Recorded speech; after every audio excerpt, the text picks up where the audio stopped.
Welcome to the Green Tea channel. This is Tristan. It's good to have the Green Tea team back. Today is Wednesday, the 10th of June 2020 in Coromandel, New Zealand. The sun is about to set. I'm here by the beach, having a bit of a holiday, and it is beautiful. A big thank you for all the likes and comments on the previous video. It is much appreciated. Please hit the like button and subscribe now to the channel. Someone posted a comment on my last video, keep on rocking in the free world, asking if I believed what I was saying in that video. Everything that I post, I have a conviction and a belief that what I'm saying, to the best of my knowledge at that time, is accurate. I may be, so yes, I do believe. I have a strong conviction in the things that I'm saying. And today's topic is about the thin end of a wedge and how a wedge works. So a wedge starts thin at one end and gets thicker. And you need to, whatever you're putting the wedge into, whether it be a tree that you're cutting down, a block that you're splitting, you need to make a break. You need to break the surface of whatever you're splitting, and then you insert the thin end of that wedge in. Once the break has been made, or the cut has been made, and then once the thin end of that wedge is in, you can gradually compress the wedge, hit the wedge, and that thin end that has started will drive in and gradually open up until the thick end of the wedge is in there. So with the Big Brother tracing, some of these things can be the thin end of a wedge, that we don't know what the end of that wedge is going to look like. But once it's in, the law's been passed, that thin end is in there, and who knows where that is going to go, and if it is necessary. An example of this is the abortion legislation. New Zealand has just passed it was a decriminalised abortion legislation. It was passed into power and into law 2 days before the lockdown began, the 23rd or 24th of March this year. It got passed into law. Last year, I was shocked to hear in America that in some states in America, they were allowing in some states, women could have abortions up to 38 weeks of gestation.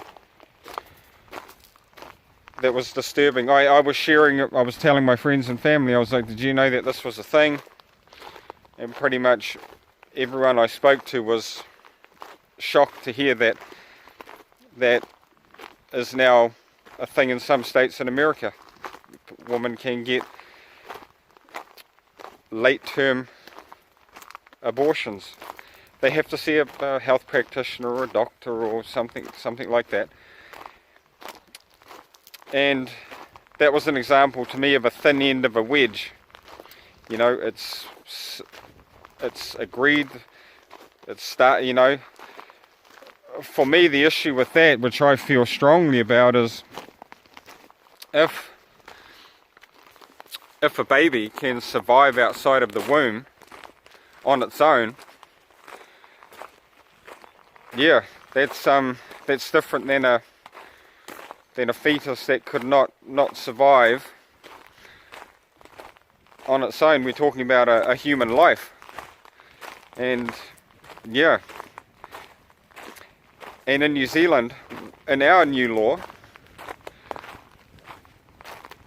abortions after 20 weeks of gestation can be arranged. Hello. Hi. Oh, it's pretty sunny out here. I'll read the wording. The wording for that. So, I agree. Yeah, there must be some point where the rights of the child and the baby, even if it's inside the mother, if it could sustain its own life, that is, yeah, that's a human life. Babies can live outside of the womb at 27, 26 weeks gestation for premature babies. So the abortion rule for the after abortion for 20 weeks and over, for a woman who is more than 20 weeks pregnant, require a health practitioner to reasonably believe the abortion is appropriate with regard to the pregnant woman's physical and mental health and well-being. Physical and mental health and well-being. To me, that's a little bit vague. Is it all about the woman's health? When does it become about the woman and the baby's health? And when abortion originally came in, it was supposed to be, it was pushed as a infrequent and uncommon procedure that would be used in only the most special of circumstances, and it has become a regular. It's a, you know, the numbers for worldwide abortion is huge, and now that it's in New Zealand, women can get abortions after 20 weeks. I know in America they can get them up until 38 weeks. I don't know exactly what the law is here, the new bill that's been passed, and it came in 2 days before the lockdown. Yeah, I knew that they were thinking about doing the late term abortion thing, but yeah, it's it makes me mad every time I think about it. It really does. Yeah, I think we're better than that as a society. There's better ways we can get ahead. We can get ahead of that rather than having to, yeah, at the thin end of a wedge. Who knows how common this will become? Who knows? Yeah, who knows where the wedge will end? So, those are my thoughts on a challenging subject. I'd be interested to hear what other people think about this. I know a lot of men, I don't know, I want to say afraid, but we need to have our say, because it takes two people to make a baby, you know, and the my body, my choice. There is, especially in these late term situations, and even in general, there's, you know, a mother and a father involved, and as men and women, if we're, I know there's probably a lot of women who highly disagree with this, but men, because it's considered a woman's issue, feel a little bit scared about speaking up or having their say in it. But yeah, these are our children too, you know. These are yeah, we're involved in the parenting process, and I think it's important that yeah, I just think we can do better. I just think we can do better for our young ones, and for our mothers and fathers too. Have courage. Speak your truth. Support each other. Have faith. And have fun. Peace out.